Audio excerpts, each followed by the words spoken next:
ஓம் சாந்தி. சிறு குழந்தைகளுக்கான ஆன்மீக பயணம். இன்னைக்கு 10வது நாள் கிளாஸ். நம்ம இந்த வாழ்க்கையை வாழ்கிறப்போ வெளிப்புற இமோஷன்ஸ் நிறையா இருக்கும், நமக்குள்ள இருக்கிற இமோஷன்ஸ் நிறையா இருக்கும். ஸோ ரெண்டுமே நம்ம கம்பைன் பண்ணி தான் இந்த வாழ்க்கையை நம்ம வாழ்ந்துட்டு இருக்கோம். அப்போ சில சமயம் நம்ம செய்யக்கூடிய செயல்களில் நிறைய பயம் இருக்கு. நம்ம சில சமயங்களில் உண்மையை மறைச்சு வெளியில நடிக்க வேண்டியதா இருக்கு. நம்ம ஃப்ரீயா அந்த வாழ்க்கையை வாழ முடியறதில்ல.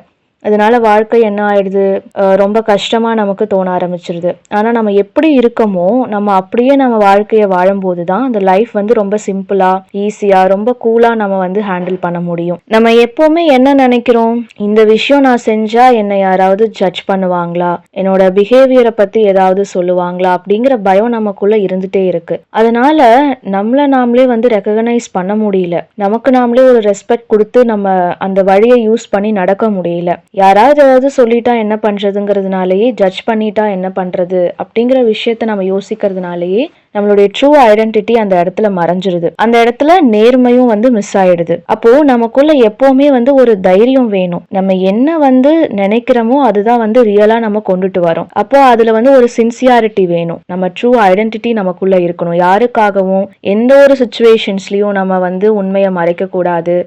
நம்ம நடிக்கணும் அப்படிங்கிறதுக்கான அவசியமே நமக்கு தேவையில்லை. எப்போ நம்ம என்ன நினைக்கிறோமோ அதை கரெக்டா ஒரு பயம் இல்லாம மத்தவங்களுக்காக நடிக்காம நம்ம செய்யறோமோ அப்போ நேச்சுரலாவே நமக்குள்ள அந்த கான்ஃபிடன்ஸ் டெவலப் ஆகும். அப்போ நமக்கு நாமளே ஜட்ஜ் பண்ணிக்க முடியும், நான் செய்யறது தப்பா கரெக்டா. நம்ம டே டு டே லைஃப்ல நம்ம வீட்ல இருக்கலாம், ஒர்க்குக்கு போகலாம், இல்ல ஸ்கூல்ல இருக்கலாம். நிறைய சுச்சுவேஷன்ஸ் நம்ம முன்னாடி வரும். நம்ம அது எல்லாத்தையுமே கம் அக்ராஸ் பண்ணி தான் வரும். ஆனா நம்ம கிட்ட நிறைய சாய்ஸஸ் இருக்கும். அதாவது ஒரு சுச்சுவேஷன் வருதுன்னா அந்த சுச்சுவேஷனை கிளியரா ஹேண்டில் பண்றதுக்கான சாய்ஸும் நம்ம கிட்ட இருக்கும். அது ரொம்ப காம்ப்ளிகேட்டடா கொண்டுட்டு போறதுக்கான சாய்ஸும் இருக்கும்.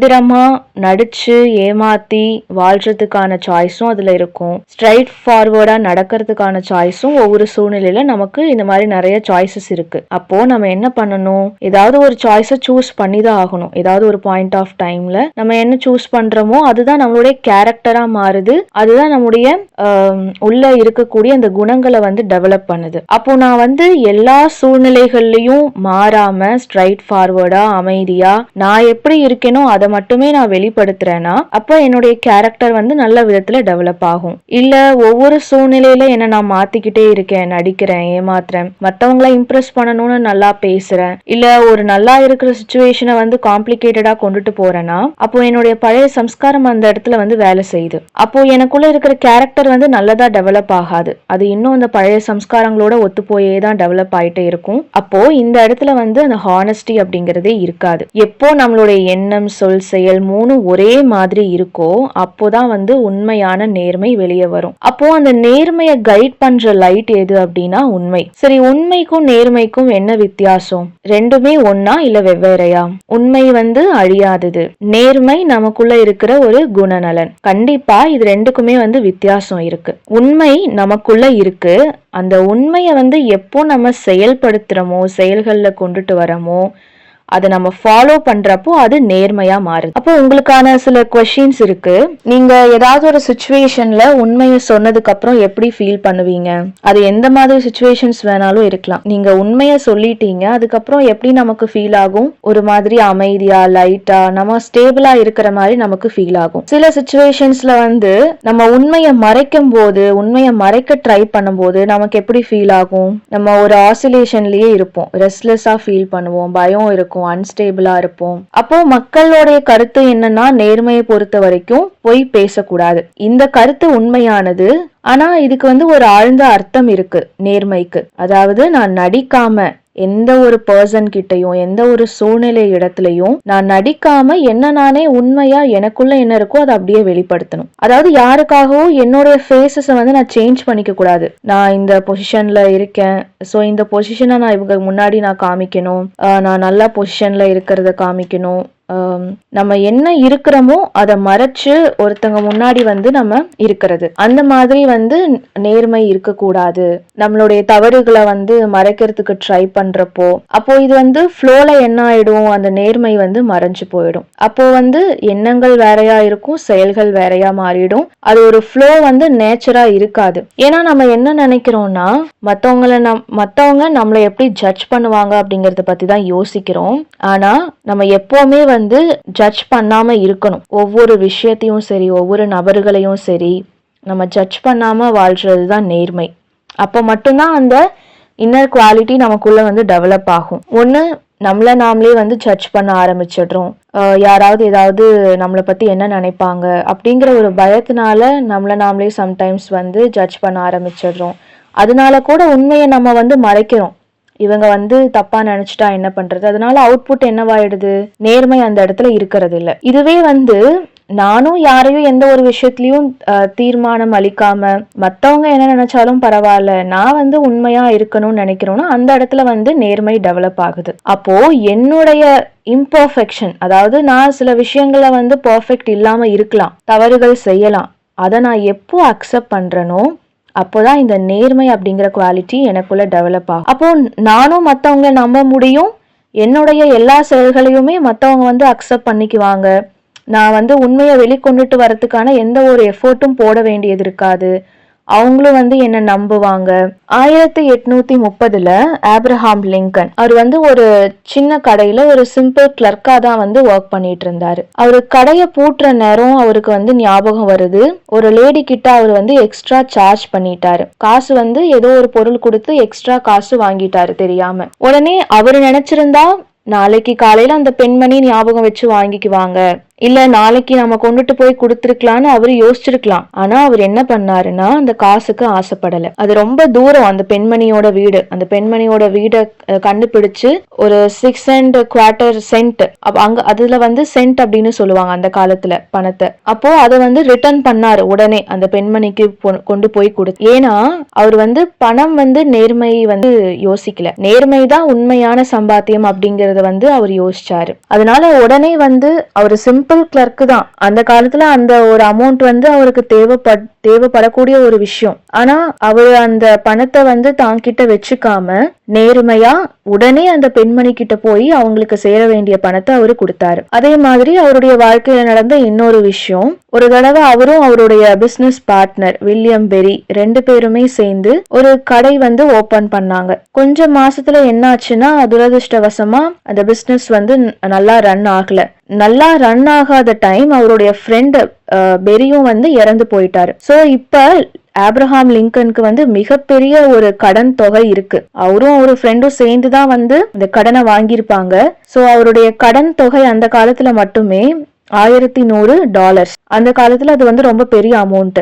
லீகலா வந்து அவரு ரிப்போர்ட் எழுதி கொடுத்துட்டாரு அப்படின்னா அவரு கடன் கட்ட தேவையே இல்லை. ஏன்னா அவர் ஃப்ரெண்டு தான் வந்து வாங்கியிருப்பாரு போல. ஆனாலும் அவர் ஃப்ரெண்டு இறந்தாலும் கூட அவர் அந்த பொறுப்பு எடுத்து 15 வருஷமா நேர்மையா மாசம் அந்த கிரெடிட்டர்ஸ்க்கு தேவையான எல்லா கடன்களையும் வந்து அவரு கட்டி இருந்திருக்காரு. சோ இதுல வந்து நமக்கு 2 விதமான லெசன்ஸ் வந்து நம்ம தெரிஞ்சுக்கிறோம். அவருடைய முதல் கதையில 6 சென்ட் பணமா இருந்தா கூட அது சின்ன விஷயம்னு அவர் நினைக்கல. ஏன்னா சின்ன சின்ன விஷயங்கள் தான் நம்ம வாழ்க்கையில பெரிய மாற்றங்களை கொண்டுட்டு வரும். சோ அது பெரிய விஷயமா நினைச்சு அவர் அந்த பெண்மணிக்கு வந்து அதை திருப்பி கொடுத்துட்டாரு. அதே மாதிரி 15 வருஷமா நீதி தவறாம கரெக்டா ஒவ்வொருத்தருக்கும் நேர்மையான வழியில பணம் சம்பாரிச்சு அந்த கடன்களை வந்து அவரு அடைச்சாரு. சோ இந்த இடத்துல அவருடைய அந்த நேர்மை வந்து நம்ம பாக்குறோம். கடைசி காலம் வரைக்கும் அவர் நேர்மையோட வாழ்ந்திருக்காரு. அதனாலதான் அவருக்கு அந்த ஒயிட் ஹவுஸ் வந்து கிடைச்சு. சோ இப்ப எல்லாருமே உங்களுடைய புக் ஓபன் பண்ணுங்க.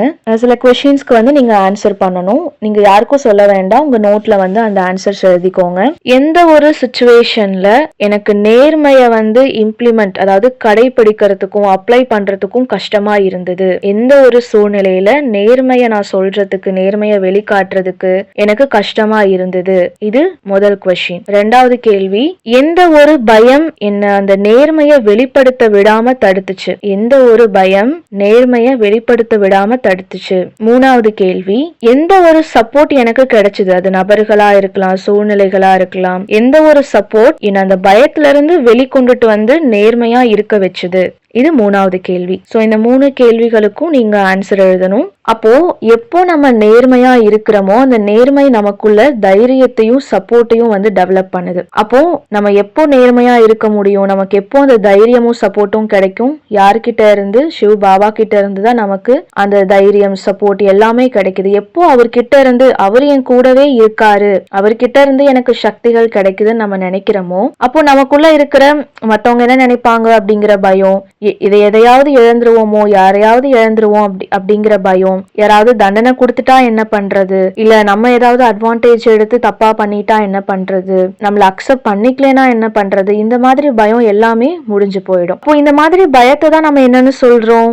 நேர்மை இல்லாததுன்னு சொல்றோம். இந்த மாதிரி பயம் வரப்பதான் அந்த நேர்மை அந்த இடத்துல இருக்கிறது இல்ல. ஆனா இதை எல்லாத்தையுமே தாண்டி நம்ம ஒரு இறைவன் மேல அந்த நம்பிக்கை வைக்கிறோம் அப்படின்னா அவர்கிட்ட அந்த பாதுகாப்பை நம்ம உணர்றோம். அவருடைய பாதுகாப்பு எப்போ நமக்கு கிடைக்குதோ அப்போ இந்த பயம் இருக்காது. நம்ம நேர்மையை மட்டுமே சூஸ் பண்ணி நடப்போம். ஏன்னா அவர்கிட்ட இருந்து அந்த கிடைக்கக்கூடிய அன்கண்டிஷனல் லவ், அந்த அன்பு, அவர்கிட்ட இருந்து கிடைக்கக்கூடிய அந்த குணங்கள், சக்திகள், இது நமக்குள்ள அந்த ஒரிஜினல் சன்ஸ்கார வந்து வெளியே கொண்டுட்டு வரும்போது நேர்மையை நம்ம தானாவே வந்து ஃபாலோ பண்ண ஆரம்பிச்சிடுவோம். இன்னைக்கான ஆக்டிவிட்டி எப்பவும் செய்யற மாதிரி ஒரு பேப்பர் போர்ட்ல வந்து ஐ எம் ட்ரூத்ஃபுல், நான் உண்மையானவன், நேர்மையானவன், இதை வந்து நீங்க எழுதணும். நம்ம தினமுமே வந்து இந்த பேப்பர் போர்ட் கிரியேட் பண்ணி ஒவ்வொரு குணநலன்கள் வந்து எழுதிட்டு வரும். இது வந்து கடைசி டேல வந்து இது எல்லாத்தையுமே நம்ம சேர்த்து ஒரு ஆக்டிவிட்டி செய்யற மாதிரி இருக்கும். அதுக்கப்புறம் உங்களுடைய புக்ல என்ன ஜேர்னல் எழுதணும்னா, எந்த ஒரு சூழ்நிலையில எனக்கு உண்மையை சொல்றதுக்கு, உண்மையை கடைபிடிக்கிறதுக்கு கஷ்டமா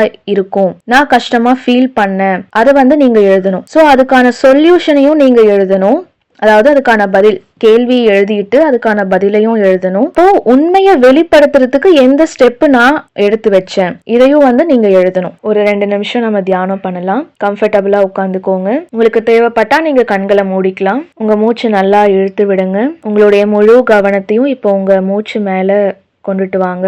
எப்போ நம்ம இந்த மூச்சு பயிற்சிக்கு கவனம் கொடுக்கிறோமோ அப்போ ஆட்டோமேட்டிக்கா சில எண்ணங்கள் வந்து அப்படியே அடங்கிரும். நான் அமைதியானவன், எனக்குள்ள அமைதி இருக்கு. இப்போ என்னுடைய முழு ஃபோக்கஸும் என்னுடைய 2 புருவங்களுக்கு மத்தியில நான் கொண்டுட்டு வரேன். நான் ஒரு அழியாத உயிர் சக்தி, நான் ஒரு ஆத்மா, எனக்குள்ள அன்பு, நம்பிக்கை, தைரியம், நேர்மை, இது எல்லாமே இருக்கு. ஆத்மாவாகிய எனக்குள்ள இருக்கக்கூடிய இந்த குணங்களை நான் பாக்குறேன். உண்மைதான் என்னுடைய மிகப்பெரிய குணம். இப்போ என்னுடைய கவனத்தை நான் சிவ பாபா கிட்ட கொண்டுட்டு போறேன். நான் எப்படி இருக்கேனோ எந்த ஒரு நிபந்தனைகளும் இல்லாம என்ன சிவ பாபா அக்செப்ட் பண்றாரு. எனக்கு அவ்வளோ சப்போர்ட் கொடுக்கறாரு. ஒவ்வொரு நேரத்திலையும் எனக்கு என்னென்ன சக்திகள் தேவையோ அது எல்லாத்தையுமே அவர் எனக்கு கொடுக்கறாரு. அந்த சக்திகள் கிடைக்கிறதுனால எனக்குள்ள இருக்கிற பயம், மத்தவங்க என்ன எப்படி ஜட்ஜ் பண்ணுவாங்க, எனக்கு யாருமே இல்ல அப்படிங்கிற அந்த பாதுகாப்பு, உணராத அந்த பயம், இது எல்லாமே அவர் முன்னாடி இருக்கிறப்போ எனக்கு இருக்கிறது இல்ல.